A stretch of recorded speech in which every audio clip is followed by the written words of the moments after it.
Hey you, selamat datang kembali di channel Zona Nyantai. Seperti biasa berdoa dulu. Semoga kalian yang menonton disehatkan badannya dan ditebalkan isi dompetnya tentunya. Silakan subscribe untuk yang baru datang, like juga bila kalian suka dengan videonya, asik. Dan tinggalkan sendal kalian di kolom komentar. Oke, terima kasih. Semoga kalian enjoy dan terhibur dengan videonya. Di cerita sebelumnya, Jiang Han kembali ke kota Piaksui. Di sana, di kota Piaksui ternyata sedang terjadi masalah yang cukup serius. Mulai dari rumor Jiang Han yang sudah mati dan kedatangan Zhang Gu serta Lin Qian membawa orang-orang dari Kekaisaran Prefektur dan kelompok Tianxing. Dijelaskan jika Tuan Kota meminta bantuan dan bekerja sama dengan kelompok Tianxing dikarenakan serangan monster buas dari pegunungan Black Rock. Namun, kelompok Tianxing bekerja sama dengan orang yang bernama Landan. Orang tersebut merupakan seorang penasehat di istana prefektur. Bisa dibilang Landan adalah antek dari istana, yang pasti berencana mengambil kota Piaksui dan kemungkinan juga akan menyelidiki kematian pangeran istana yang dibunuh Jiang Han. Episode 4 kalau tidak salah. Kemudian, Jiang Han mengatakan kepada mertuanya untuk mulai saat ini masalah di kota Piaksui akan diambil alih oleh Jiang Han. Pertama-tama Jiang Han akan mengusir kelompok Tianxing dalam 5 hari. Cerita kali ini dimulai dari ibu mertua Jiang Han yang berkata, 5 hari bisakah itu dilakukan? Mereka mendominasi mansion setiap hari dan kondisi Ruksui juga tidak terlalu baik sekarang. Jiang Han mencoba meyakinkan ibu mertuanya dan mengatakan untuk tidak khawatir karena mulai sekarang Jiang Han yang akan mengatur semuanya. Lalu Jiang Han menanyakan kabar istrinya yaitu Ruksui. Ibunya menjawab bahwa kini Ruksui mengalami masalah fisik yang dimana tidak seorang pun di kota Piaksui boleh mengetahui masalah ini. Dia segera menyuruh Jiang Han untuk menemui dan melihat kondisi Ruksui secara langsung. Baiklah, kalau begitu. Menantu akan menemuinya sekarang, ujar dari Jiang Han, sambil langsung bergegas pergi. Setelah beberapa saat, Jiang Han sampai di kamar Ruksui. Jiang Han berteriak memanggil istrinya karena khawatir dengan kondisi Ruksui. Suamiku, apakah itu dirimu yang baru pulang dari desa Yusui? Ujar Ruksui, yang sedang memegang sebuah kayu dengan ukiran menyerupai Jiang Han untuk mengobati rasa rindunya saat pergi ke kota Yusui. Aku merindukanmu, suamiku.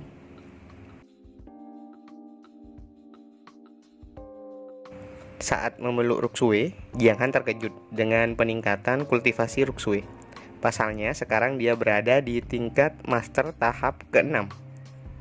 Jiang Han juga merasa Ruksui sangat manja hari ini. Padahal kan sebelumnya orangnya pemalu gitu. Mari kita masuk ke dalam kamar saja, ungkap Jiang Han sambil masuk ke kamar Ruksui. Pada saat di dalam kamar, inilah yang terjadi. Ruksui mengambil inisiatif menyerang duluan. Asik. Jiang Han merasa aneh pada istrinya. Dia juga segera menangkis ciuman Ruksui. Lah, pas ditangkis dengan cara memegang bahu Ruksui, baju Ruksui malah terlepas dan jatuh ke lantai. Suamiku, apakah kau tidak menginginkannya? Aku tahu kau sudah lama menahannya, bukan? Tanya Ruksui manja. Sementara kau pergi ke kota Yusui, aku menyesali semua tindakanku terhadapmu. Posisi mereka sudah sangat dekat. Jiang Han kembali terkejut saat tangannya menyentuh tubuh Ruksui. Hawa dingin muncul dari dalam tubuhnya. Meski begitu, Ruksui memang tak ada obat. Barangnya juga terlihat Oke, lanjut. Ruksui terus memaksa melakukannya.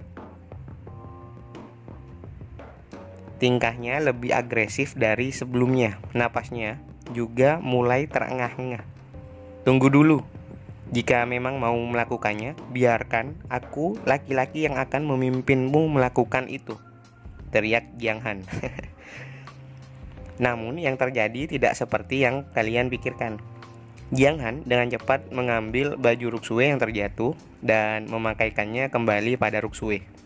Di sini Jiang Han menanyakan sumber dingin di tubuh Ruksue apakah benar itu Linglong Swanshin. Admin juga sudah menjelaskan di episode sebelumnya kenapa Ruksue seperti sekarang ini. Admin akan sedikit menjelaskan lagi. Jika sebelumnya pada saat Jiang Han pergi ke kota Yusui, Swanshin dalam tubuh Ruksue kambuh. Bukan kambuh sih, lebih ke bangkit kayaknya. Nah, pada saat itu Ruksue beranggapan jika umurnya sudah hampir habis. Dia berpikir akan menyerahkan jiwa dan tubuhnya pada suaminya selagi masih hidup. Nah, dari situ keinginan tersebut perlahan-lahan berkembang menjadi hasrat. Dan hal itu terpendam selama kepergian Jiang Han. Anjir lah, encer amat otak gua nulis gini.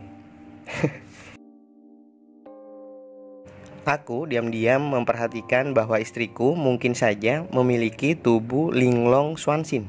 Jadi aku juga secara diam-diam memberinya teknik yang cocok dengan tubuhnya.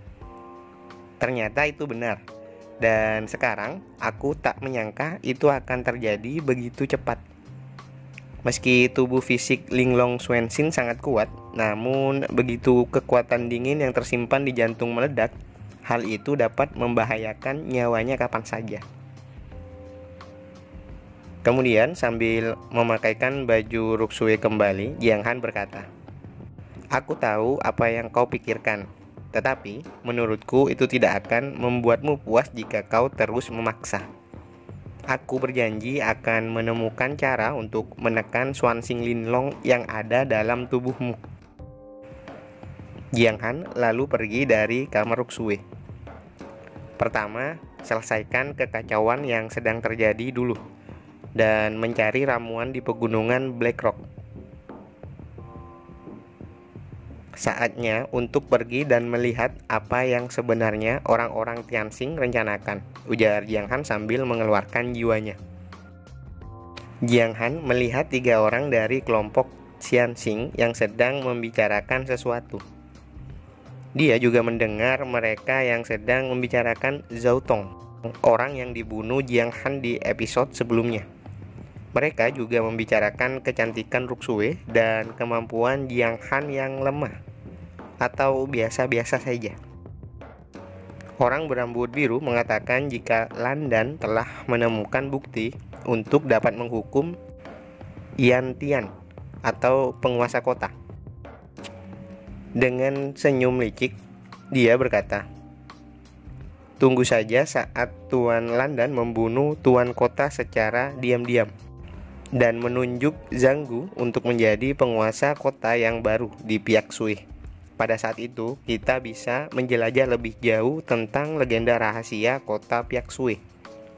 Dengan itu, kini Jiang Han mengantongi informasi rahasia legenda kota Piaksui, meski belum mendetail mengenai penjelasannya, dan informasi jika Landen sudah menyiapkan bukti untuk menangkap Tuan Kota atau ayah mertua terkait kematian Pangeran Gendut yang terjadi di episode 4 kalau nggak salah. Plot berganti di tempat Ruksue. Seseorang prajurit melaporkan jika penjaga kota Piaksui yang sedang mengantar putra kedua istana prefektur telah diserang oleh 2 kepala suku bandit Hefengzai. Baik dimengerti, malam ini aku akan membereskan orang-orang dari Hefengzai. Aku akan membunuh mereka dalam bayangan, ujar dari Ruksue. Malam pun tiba. Terlihat 2 orang ini, admin lupa namanya, sementara admin sebut si Gondrong dan Botaknya. Si Gondrong dan si Botak yang merupakan kepala suku Hefengzai datang dan akan memasuki kota Piaksui dengan membawa 1 orang penjaga kota. Mereka berencana membawa orang tersebut ke rumah keluarga Yan dengan status tawanan. Namun sebelum mereka memasuki gerbang kota, terlihat seseorang yang sedang menanti kedatangan mereka. Orang itu tidak lain adalah Ruksue. Juara memang. Dengan menggunakan pakaian tempur dan pedang di tangannya, perban tersebut digunakan untuk menahan sudahlah. Botak Gondrong langsung mengancam Ruksue dengan cara menaruh pedang mereka di leher penjaga kota. Jadi, kau hanya datang sendiri ya? Apakah kau ingin mati? Kau seorang Alam Tongmai, berani mencegat dan bertarung dengan 2 orang tingkat master seperti kita, ujar dari si botak. Di sini diketahui jika kultivasi Ruksue yang berada di tingkat master tahap ke-6 belum diketahui oleh banyak orang, terutama si botak dan si Gondrong. Si botak mengatakan kepada Ruksue jika dirinya tidak akan kalah di tempat ini, terkecuali di tempat tidur. Basis kultivasi master tahap ke-6ku bukanlah lelucon. Setelahnya, si botak meloncat dari kudanya dan melesat ke arah Ruksue untuk menyerang. Ruksue salah anjir. Nah ini, baru benar. Ruksue juga melepaskan tebasan sebelum si botak sampai di depan dirinya. Serangan tersebut membuat pedang si botak terlempar ke belakang. Tidak berhenti di situ, Ruksue terus melancarkan tebasannya ke arah si botak. Si botak mulai panik mengetahui tubuhnya seperti membeku terkena efek serangan Ruksue. Namun, hal itu sudah terlambat bagi si botak. Meski si Gondrong mencoba menghentikan Ruksue, akan tetapi serangan Ruksue sudah memotong leher si botak. Apa ini nyata? Rana Master tahap ke-6, ujar dari si Gondrong kaget setelah mengetahui kekuatan dari Ruksue. Dia benar-benar tidak menduga Ruksue yang berusia 18 tahun telah mencapai tingkat Master tahap ke-6. Generasi muda dari kota Piaksue mempunyai masa depan yang pasti. Aku khawatir di kota kecil ini tidak ada seorang pun generasi muda yang bisa dibandingkan denganmu. Dengan pedang di tangannya, Ruksue berkata, "Tidak, kau salah tentang itu. Kalau dalam hal bakat, suamikulah yang pantas disebut generasi muda yang tak tertandingi yang sesungguhnya." Tanpa aba-aba, si Gondrong melesat dengan cepat untuk menyerang Ruksue. Dia melancarkan Gomu-Gomu no Mi pada Ruksue. Namun, Ruksue juga tidak tinggal diam. Dia juga melepaskan banyak tebasan pada si Gondrong. Jual beli serangan pun tidak dapat dihindari. Di sisi lain, di tempat Jiang Han yang masih dalam mode roh jiwa, terlihat kaget mendengar suara ledakan yang terjadi di arah gerbang barat kota. Jiang Han segera bergerak dengan cepat menuju arah ledakan dikarenakan dia merasakan energi dingin milik istrinya bercampur di dalam aura ledakan tadi. Benar saja, ketika Jiang Han tiba di gerbang barat kota Piaksue, dia merasakan jika itu memang ulah dari istrinya. Ditambah dengan kondisi mayat 2 orang kepala suku Hefengzai yang sudah dalam keadaan membeku. Sial. Tidak bisakah diriku tidak membiarkan istriku melakukan hal ini? Ujar Jiang Han sangat marah. Lalu Jiang Han merasakan kehadiran beberapa orang yang juga datang ke tempat tersebut. Orang-orang itu adalah Lin Chen, Zhang Gu, dan Landan. Setelah melihat dan mengidentifikasi kondisi di sana, Landan mengatakan bahwa orang yang melakukan pembunuhan menggunakan kekuatan roh, dan yang terakhir menambahkan adalah seorang master jiwa. Hal itu membuat 2 orang di belakangnya terkejut. Sambil bersembunyi, Jiang Han berkata, "Apakah dia si sialan Landan itu?" Mereka membicarakan dan mencoba menebak siapa master jiwa tersebut. Karena menurut mereka orang yang berkemampuan seperti itu sangat langka. Mereka yang mengatakan bahwa sudah lama tinggal di kota Pyaksue, namun belum pernah mendengar seorang master jiwa di kota Pyaksue. Nah, dari pemikiran itu, mereka menyimpulkan bahwa master jiwa itu bukan seorang yang berasal dari kota Pyaksue. Landan menyela pembicaraan mereka dan mengatakan, mungkinkah orang tersebut adalah orang itu?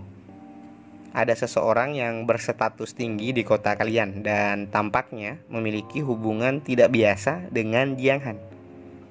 Dan kalau dugaanku benar, seorang master jiwa ini mungkin telah dikirim olehnya.